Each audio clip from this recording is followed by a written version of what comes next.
এটা আপনার এই জাস্ট টাইম কোনো ব্যবস্থা নেই দেখেন তো ফুটে যেটা দিলে তো 60 ছাড়ে কি কারণে এটা 124 ওরে ধারে না মানে হচ্ছে লোহে না বুঝতে ভাই নামে চিত্র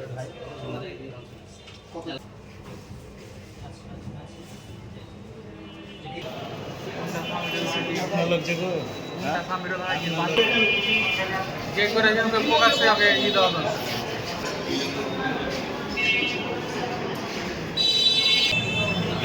নামটা দিয়ে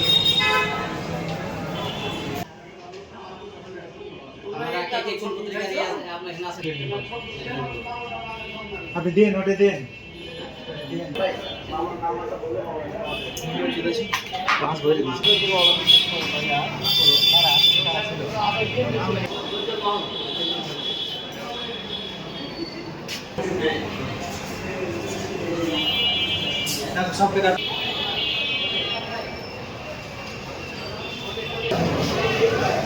ওরা কি অভিযোগ করছে কেন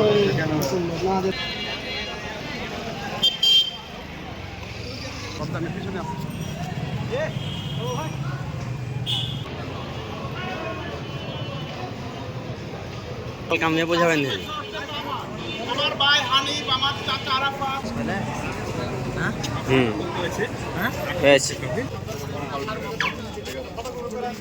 তো উনি এই ধরনের মন্তব্য বিচারকের আসন থেকে করেছেন বিধায় চত্বরে নেতাকর্মী উত্তেজিত হয়ে যায় একটা পর্যায়ে স্লোগান হয় বিক্ষোভ মিছিল হয় বিক্ষোভ মিছিলে জেলা স্বেচ্ছাসেবক দলের আমি এবং ছাত্র দলের জেলা সভাপতি মিম ফজল আজিম আমরা যৌথভাবে বক্তব্য দিই আমরা আমাদের দুই সংগঠনের পক্ষ থেকে 72 ঘন্টার আলটিমেটাম দিই এই 72 ঘন্টার মধ্যে এই বিচারককে উজ্জ্বল মাহমুদ সম্ভবত ওনার নাম এই বিচারককে অপসারণ প্রত্যাহার অথবা রাষ্ট্রবিরোধিতার কথা বলার জন্য আইনি যে বিষয়গুলো আছে এটা বাস্তবায়নের জন্য আমরা 72 ঘন্টার দাবি উপস্থাপন করি এই 72 ঘন্টার মধ্যে যদি আমরা দৃশ্যমান কোনো পদক্ষেপ গ্রহণ দেখতে না পাই আমরা এখানে ঘোষণা দিই 72 ঘন্টা পরে আমরা যৌথ সংগঠন আদালত চত্বরে কর্মসূচি দিতে এবং পালন করতে বাধ্য হব।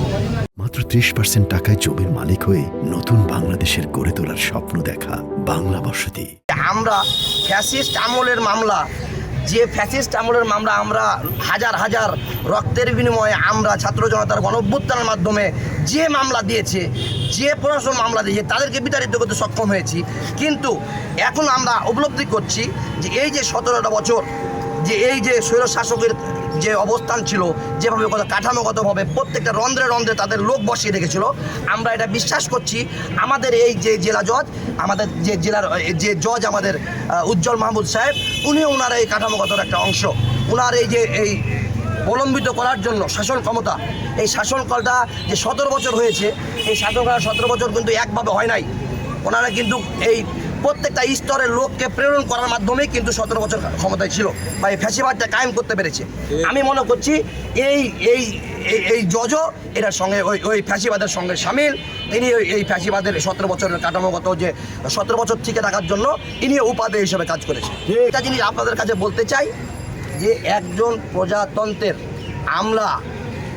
রাষ্ট্রে এখন বিচার কার্য পরিচালনার দায়িত্বে উনি এখানে আছেন উনি কোনোভাবেই এই বিচার বা এই নথির বাইরে কোনো কথা বলতে পারেন না উদাহরণস্বরূপ অনেক কথা অনেক সময় আসে কিন্তু উনি যে কথাটা নিয়ে আসছেন সেই কথাটা রাষ্ট্রবিরোধী কথা উনি যে কথাটা বলেছেন সেটা রাষ্ট্রবিরোধী আমরা তীব্র প্রতিবাদ জানাচ্ছি আমরা নর্মালি প্রতিবাদ করে তাদেরকে বলা হয়েছে বলার পরবর্তীতেও উনি ওখান থেকে অনেক উচ্চপাত্র করেছেন আমাদের ছেলেমেয়ে এটা দেখেছে সকলে এটা পরিলক্ষিত করেছে যে ওনার অ্যাটিটিউড ওনার কথাবার্তা অনেক রাফ ছিল যার ফলশ্রুতিতে আমরা প্রতিবাদ করেছিলাম আমরা পুনরায় যখন যাই তখন ওনাদের এবং আমাদের অনেক উৎসুক কর্মী থাকে যার ফলশ্রুতিতে একটা হ্যাভারিং হয় হ্যাভারিংয়ের মাধ্যমে এই উৎসুক কন্ডিশনটা তৈরি হয়েছে এটা আমরাও চাই নাই জানি আমরা যে কোনো রকমের কোনো কিছু হলে এটা আমাদের আমার দল বাংলাদেশ জাতীয়তাবাদী দল মানুষের হাজার হাজার মানুষের রক্তের বিনিময়ে প্রতিষ্ঠিত যে গণতান্ত্রিক পদ্ধতিতে প্রতিষ্ঠিত যে সরকার এই জনগণের সরকার এই সরকার প্রশ্নবিদ্ধ হবে এই জন্য আমরাও চাচ্ছিলাম না কোনো কিছু করতে কিন্তু ওনাদের অধ্যাত্ম আচরণ এবং ওনাদের অধ্যাত্ম আচরণের ফলশ্রুতিতে আমাদের কর্মীরা উত্তেজিত হয়ে এরকম কর্মকাণ্ড ঘটানো